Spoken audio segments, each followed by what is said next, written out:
Núcleo de Telesaúde, Universidade Federal do Maranhão.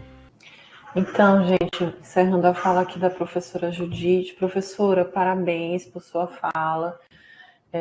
Muito pertinente para todos nós, né, trabalhadores do SUS, pois, assim, muito nós ouvimos, né, falar sobre a política de educação permanente e saúde, né, mas como que essa política ela se desdobra, né, no cenário real de atuação do SUS, né? Isso aí é uma incógnita, né, e uma dúvida, eu acredito que para muitos dos profissionais, né, trabalhadores.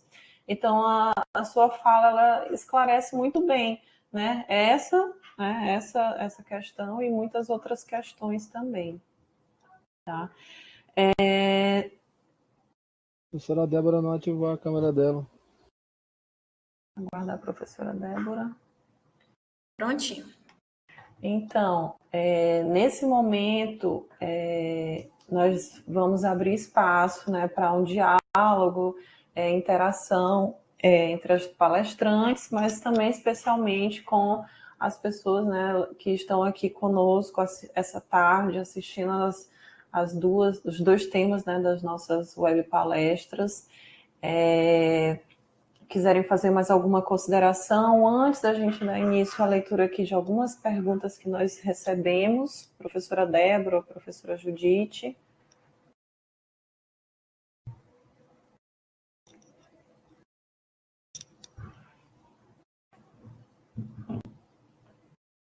Oi, eu tô só nesse momento de agradecer o espaço. Eu vim planejando uma fala sobre a importância de nós podermos, né, ter esses espaços. Eu acho que em outro momento eu não encontraria a professora Débora, né, professora Débora? Mas já ouvi falar muito dela. Débora, nossa, teu nome é famoso, porque eu finalmente conheci. Eu acho que a gente até teve em alguns espaços, mas a gente não conseguiu conversar. Eu imagino que nós já estivemos em alguns espaços, mas não nessa oportunidade de nos ouvir, né? De ver o que a gente tem para falar. E eu só tenho a agradecer mesmo. E depois eu quero até te fazer, Débora, eu já tenho um outro convite para fazer. Eu já soube. Aproveitando o espaço, já tenho outro convite para fazer. A gente ainda tive uma oficina de indicadores, né? Como eu disse que eu vim de Universidade Então, pronto, Federal. vou te fazer uma fala. Na Universidade Federal, eu acho que a tríade ensino, pesquisa e extensão ela é essencial para a gente formar bons profissionais, né? E um questionamento que eu sempre tenho, né, com os próprios reitores das universidades quando eu vou visitar, é que esses alunos, eles precisam também entender como funciona a gestão do SUS, né? Porque a gente fala muito sobre o entendimento de como funciona uma unidade básica de saúde ou como funciona um hospital, mas a gente não fala do gerenciamento, né? E eles não têm a oportunidade de conhecer os espaços que comandam essas políticas, né? A gente recebe alguns estagiários aqui por um programa de governo, né? Que é o Programa Trabalho Jovem. E aí eu sempre pergunto, você conhece você sabe o que a Secretaria de Estado da Saúde faz aos alunos? Não. Aí eu digo, olha, aqui é que a gente constrói as políticas de Estado, a gente monitora, então a gente organiza a parte de média e alta complexidade, a gente faz com que as ferramentas, né, no caso os estabelecimentos de saúde, eles se conversem. Então, assim, e a gente vai levando essa carga para o serviço de saúde. Existiam muitos dispositivos da secretaria que eu só conheci quando eu vim trabalhar aqui, né? As políticas, elas são muito grandiosas e, infelizmente, é claro que na graduação o tempo é muito curto, né? As disciplinas elas ainda acabam se tornando muito curtas para a grandiosidade, mas eu acho que se a gente formar profissionais com mais olhar de gestão, a gente consegue avançar muito mais. Porque esse profissional, ele vai ser um gestor em algum momento. A chance dele ser um gestor em algum momento é muito alta, né? Pela própria rotatividade, é um cargo de confiança. A gestão, ela sempre vai ser um cargo de confiança, né? Então, a partir do momento que ele sabe que ele tem que gerenciar pessoas, ele tem que executar a política, ele tem que ter uma noção de orçamento e planejamento. Então, assim, é algo muito sensível, né? Às vezes, está aberta ao diálogo e à possibilidade, porque existe, sim, um desafio. Hoje a gente teve, sim, a nossa nova política de cofinanciamento da atenção primária, mas ainda existe muito mais a se debater. Então, não só na política da atenção primária, mas na da vigilância em saúde. Eu bato muito na tecla no Ministério que nós somos um país, um estado que é praticamente um país dentro de outro país, né? Pela diversidade, você ter esse olhar diferenciado, e enquanto gestor entender que cada caso é um caso, então de que você precisa exercer esse papel e trazer a universidade, sim. Eu amo pesquisa, né? Então, assim, eu sou uma pesquisadora apaixonada mesmo, e a importância da universidade subsidiar, caminhar junto com a gestão. Então, muitos processos dentro de um território, eles podem andar quando a gente tem a universidade do nosso lado, né? Desde implantar uma cartilha que pode ajudar no diagnóstico e no monitoramento de determinada política, né? Atenção integral em alguma fase da vida ou alguma doença ou agravo, como também de novas descobertas, né? Como, por exemplo, Oropost circula no Maranhão ou não circula no Maranhão?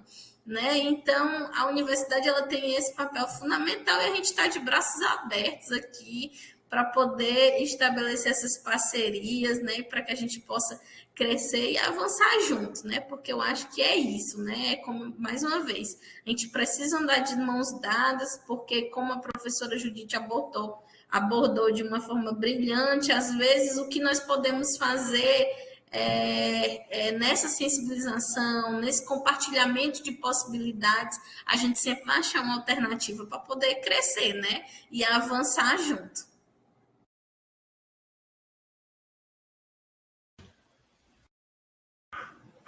Maravilha, é isso mesmo, professora Débora. Professora Judite, quer fazer mais algum comentário, não?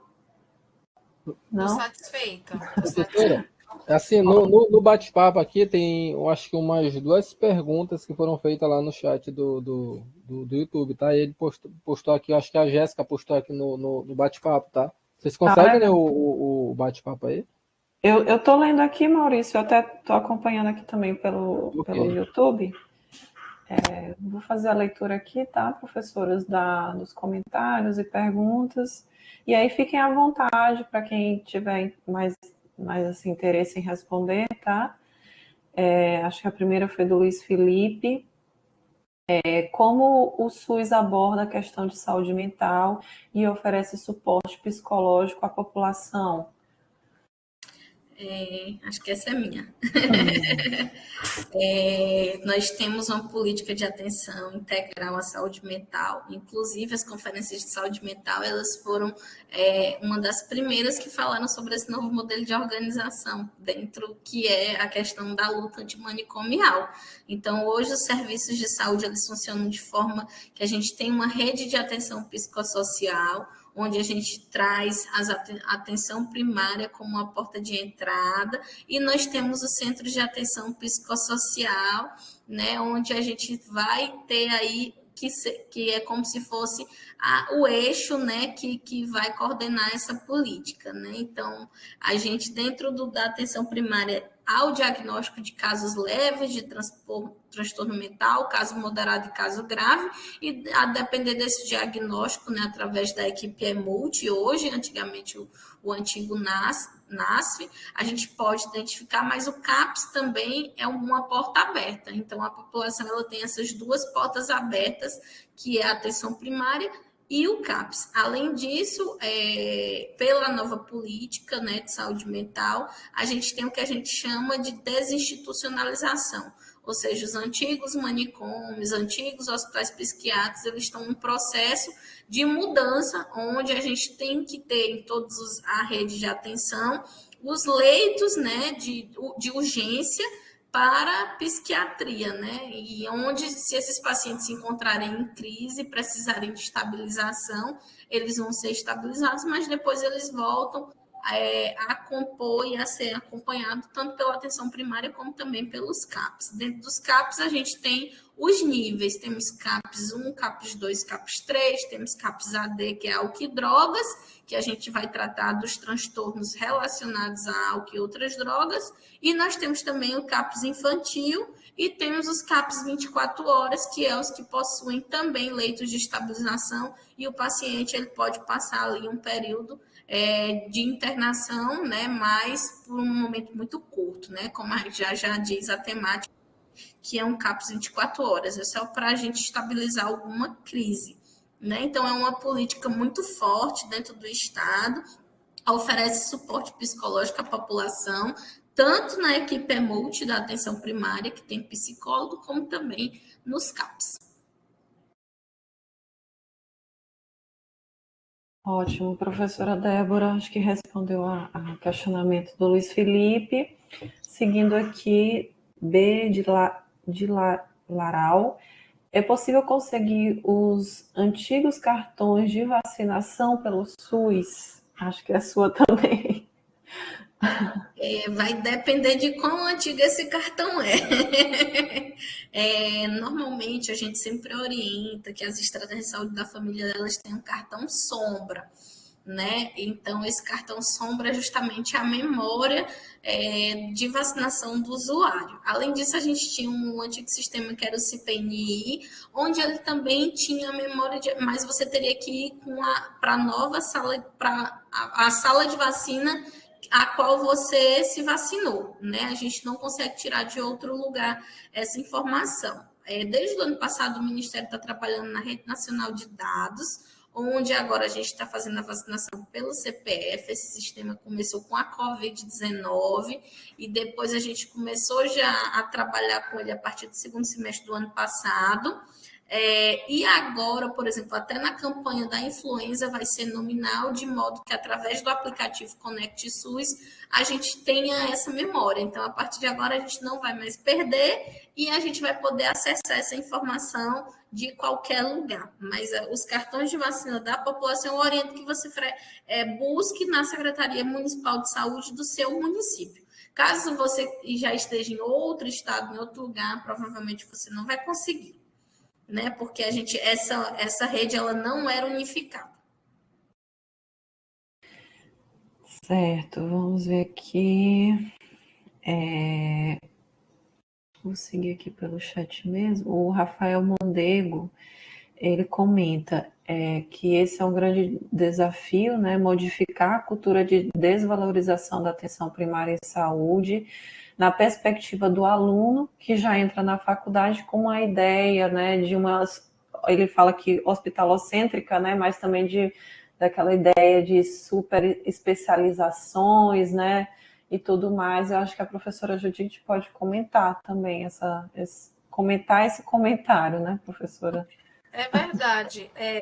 Esse estudante que entra, né, na faculdade com essa ideia hospitalocêntrica, ele entra com a ideia de boa parte da população, porque a nossa população, ela anseia pelo hospital, né? A gente tem uma cultura.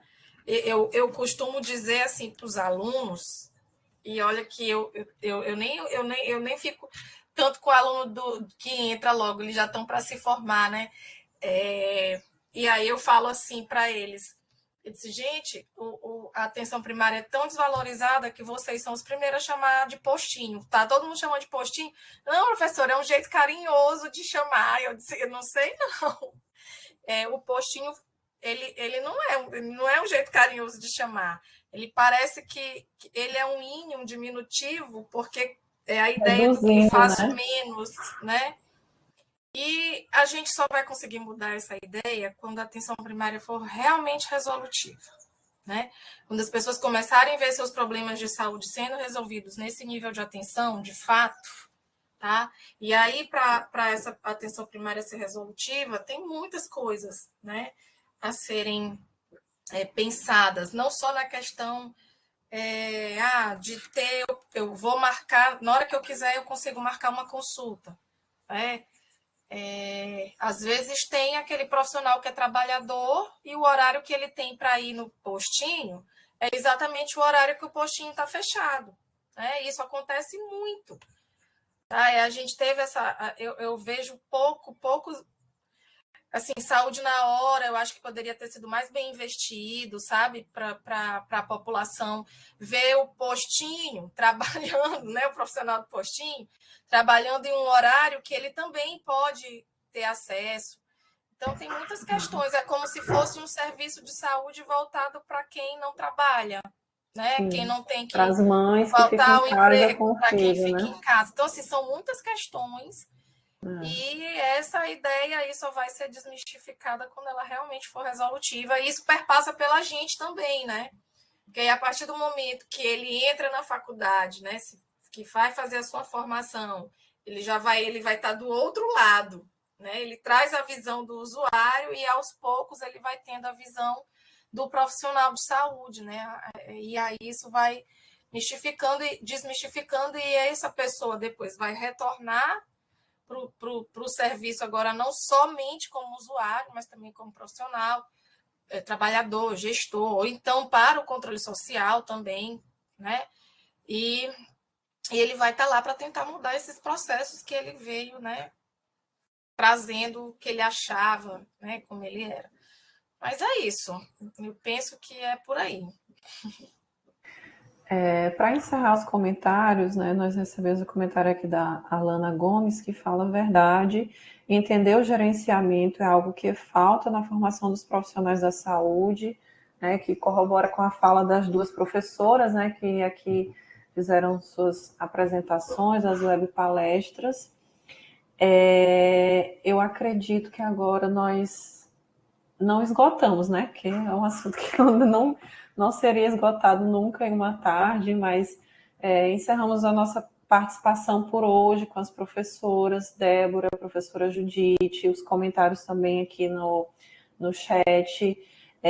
Eu gostaria muito, muito, muito de agradecer a presença, o esforço de cada uma de vocês para estar aqui presente nessa tarde, apresentando suas falas, e também agradecer aos nossos ouvintes, né, as pessoas que estão, na verdade, nos assistindo, né, pelo YouTube e também pelo nosso link aqui da nossa plataforma, tá?